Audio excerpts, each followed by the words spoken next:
कक्षा 9 के मेरे प्रिय विद्यार्थियों, हिंदी की कक्षा में आपका स्वागत है। हम लोग जगदीश चंद्र माथुर द्वारा रचित रीढ़ की हड्डी पाठ को पढ़ रहे थे, एकांकी को पढ़ रहे थे। पिछली कक्षा में हम लोगों ने पढ़ा कि किस तरीके से बाबू राम स्वरूप और प्रेमा, उनकी पत्नी प्रेमा में हल्की फुल्की नोकझोंक हो रही थी, किसे लेकर? उमा को लेकर।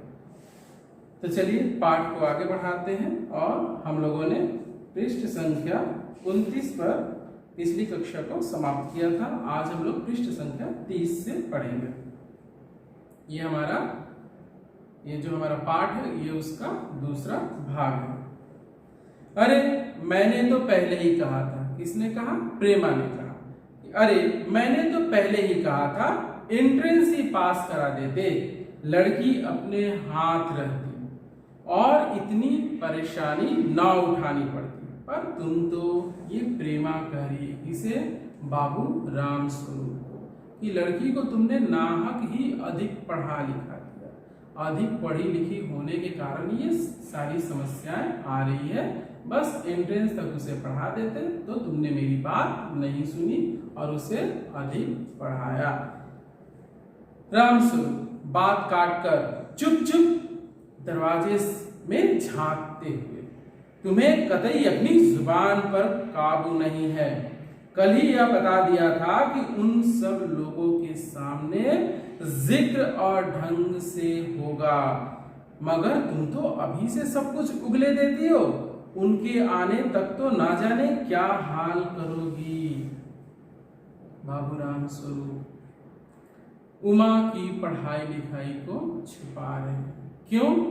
पाठ में हम लोग आगे जानेंगे कि किस तरीके से लड़के वालों की डिमांड थी कि लड़की अधिक पढ़ी लिखी नहीं होनी चाहिए।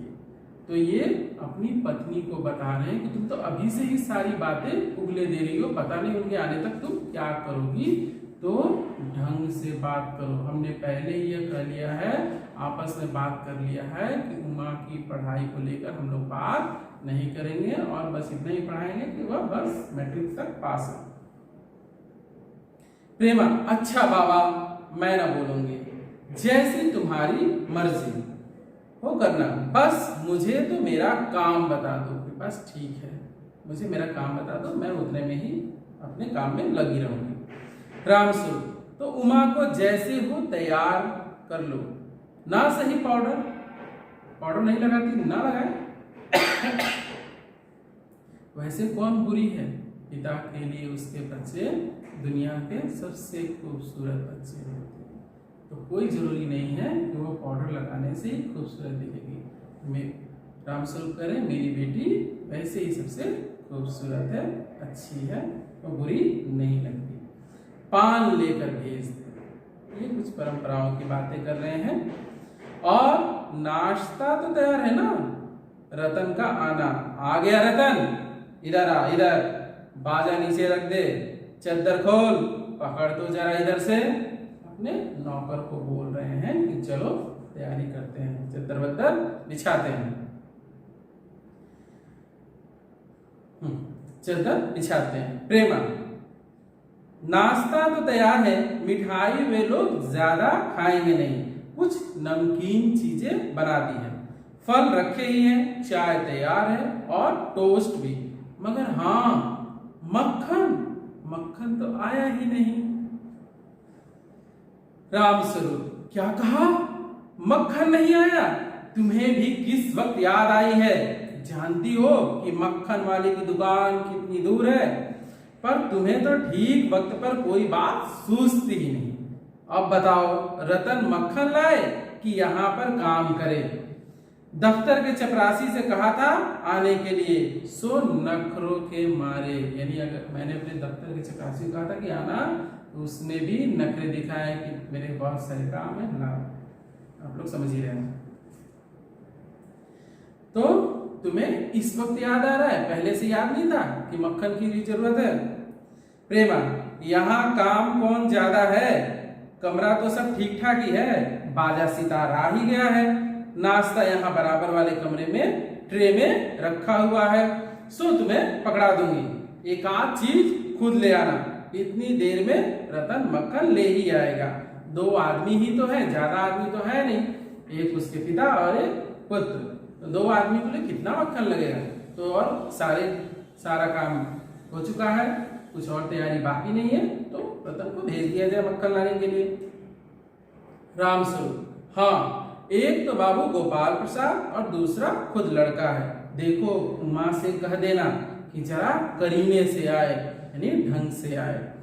ये लोग जरा ऐसे ही हैं, गुस्सा तो मुझे बहुत आता है इनके दकियानुसी ख्यालों पर।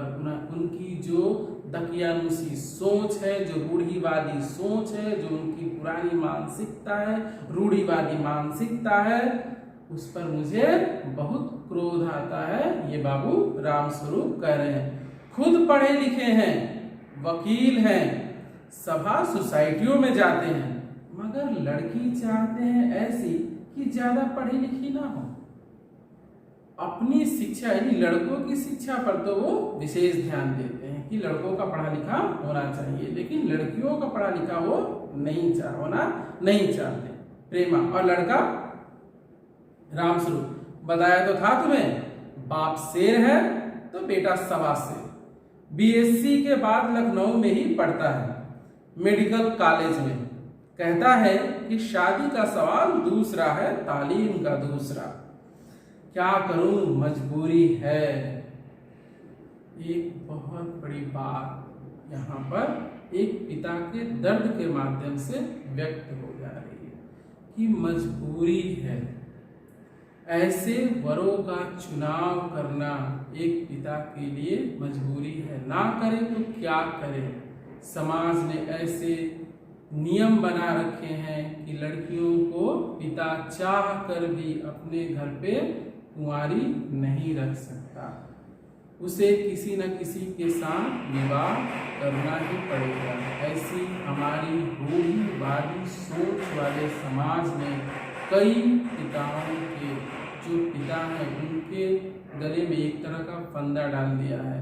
अगर आप अपनी बेटी को बिना विवाह किए घर पर रखते हैं तो इतने आपको ताने पड़ेंगे, इतने लोग ताने मारेंगे, तरह तरह की बातें करेंगे, आपका जीना हराम कर देंगे।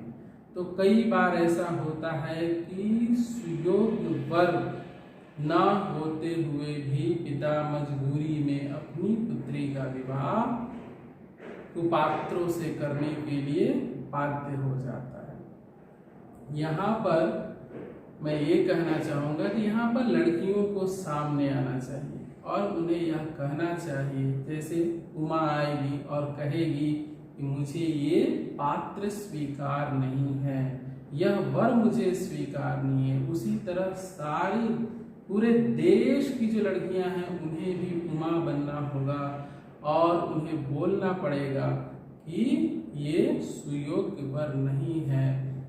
पिता की मजबूरी को समझना होगा और ऐसे लड़कों का बहिष्कार करना होगा। बाद में ये सारी बातें हम लोग पाठ में पढ़ेंगे। तो क्या करूं, मजबूरी है, मतलब अपना है, वरना इन लड़कों और उनके बापों को तो ऐसी कोरी सुनाता कि ये भी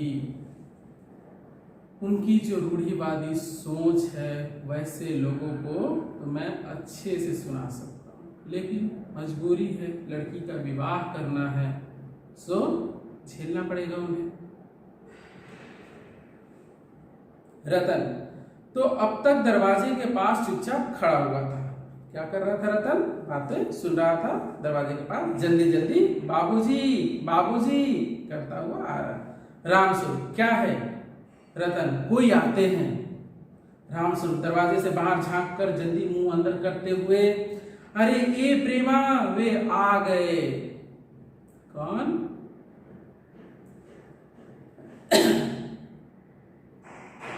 वे आ गए।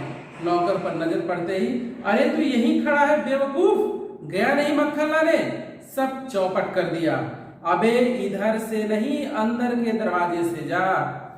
नौकर अंदर जाता है और तुम जल्दी करो प्रेमा, उमा को समझा देना, थोड़ा सा गा देगी। प्रेमा जल्दी से अंदर की तरफ आती है, उसकी धोती जमीन पर रखे हुए बाजे से अटक जाती है।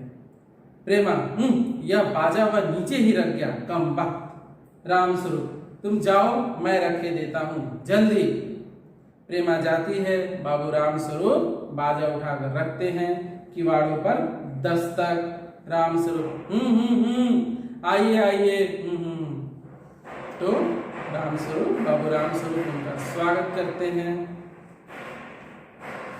अगली कक्षा में जब हम लोग मिलेंगे तो पाठ को आगे पढ़ेंगे। तो मिलते हैं अगली कक्षा में और पढ़ते हैं रीढ़ की हड्डी।